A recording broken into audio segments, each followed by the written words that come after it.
ವೃಷಭ ರಾಶಿಯವರಿಗೆ ವ್ಯಾಪಾರದಲ್ಲಿ ಪ್ರಗತಿ, ಶುಭ ಕಾರ್ಯಗಳು ನಡೀತಕ್ಕಂಥದ್ದು. ಅದು ಸ್ವಲ್ಪ ತಡವಾದೀತು, ಗುರುವಿನ ಬಲ ಇಲ್ಲದೆ ಇರೋದ್ರಿಂದ, ಗುರುವಿನ ಬಲ ಇದ್ದೂ ಇಲ್ಲದಂತೆ ಅಂತ.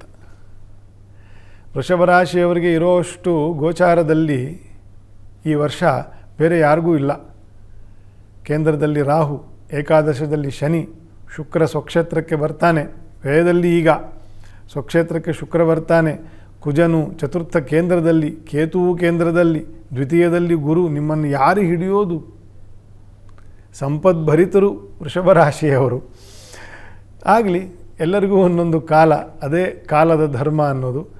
ಒಳ್ಳೆಯದಿದೆ, ಚೆನ್ನಾಗಿದೆ, ಈ ವರ್ಷ ಎಲ್ಲ ಚೆನ್ನಾಗಿದೆ. ಶುಭ ಕಾರ್ಯಗಳಿಗೆ ಈ ತಿಂಗಳು ಸ್ವಲ್ಪ ಅವಾಂತರ ಮಾಡಬೇಡಿ, ಸ್ವಲ್ಪ ತಾಳ್ಮೆ ಇರಲಿ. ವೃಷಭ ರಾಶಿಯವರಿಗೆ ಯಾರಾದರೂ ಒಪ್ಪಿಸಬೇಕು ಅಂದರೆ ಅವರನ್ನು ಭೇಷ್ ಅಂತ ಹೇಳಿ ಅವರನ್ನು ಹೊಗಳಿ ಒಪ್ಪಿಸಬೇಕು.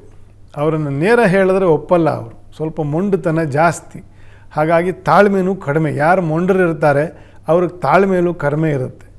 ಸೊ ಮೇಷರಾಶಿಯವರು ಹಾಗೆಯೇ ಹೆಚ್ಚು ಕಮ್ಮಿ, ಅವರಿನ್ನೂ ಸ್ವಲ್ಪ ಫಿಯರ್ಸ್, ಇವರು ಸ್ವಲ್ಪ ಮೊಂಡು ಜಾಸ್ತಿ ವೃಷಭ ರಾಶಿಯವರಿಗೆ. ಹಾಗಾಗಿ ಸ್ವಲ್ಪ ತಾಳ್ಮೆ ಇರಲಿ ಅಂತಂತ ಹೇಳಿದೆ. ಸ್ವಲ್ಪ ನಿಧಾನ ಆಗ್ತದೆ. ತಾಳ್ಮೆ ಕಳ್ಕೊಂಡು ನಿಧಾನ ಆಯಿತು ಅಂತಂತ ಸಿಟ್ಟು ಸೆಡವು ಮಾಡಿಕೊಂಡು, ಅಸಮಾಧಾನ ಮಾಡಿಕೊಂಡು,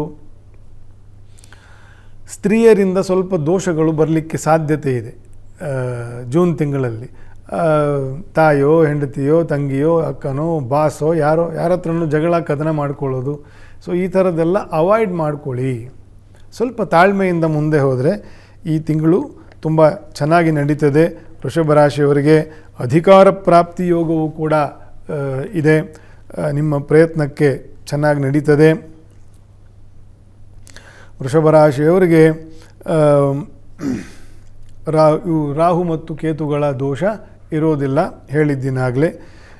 ಇನ್ನು ಇವರು ಕೂಡ ದುರ್ಗಾದೇವಿಯ, ಮಹಾಲಕ್ಷ್ಮಿ, ಶ್ರೀನಿವಾಸ ದೇವರು ಇವರಿಗೆ ಅಲಂಕಾರ ಸೇವೆ, ಧ್ಯಾನ, ನಾಮಧ್ಯಾನ ಈ ಥರ ಸೇವೆಗಳನ್ನು ವಿಶೇಷವಾಗಿ ಮಾಡೋದು. ದುರ್ಗಾದೇವಿ, ಮಹಾಲಕ್ಷ್ಮಿ, ಶ್ರೀನಿವಾಸ ದೇವರು, ಇದಕ್ಕೆಲ್ಲ ಒಳ್ಳೆಯ ವ್ಯಾಪಾರ, ಒಳ್ಳೆಯ ಜನರ ಸಂಪರ್ಕ. ಸೊ ಇದೆಲ್ಲ ಶುಭಗಳಾಗ್ತಕ್ಕಂತಹ ಒಂದು ಅನುಗ್ರಹ ಆಗ್ತದೆ ವೃಷಭ ರಾಶಿಯವರಿಗೆ.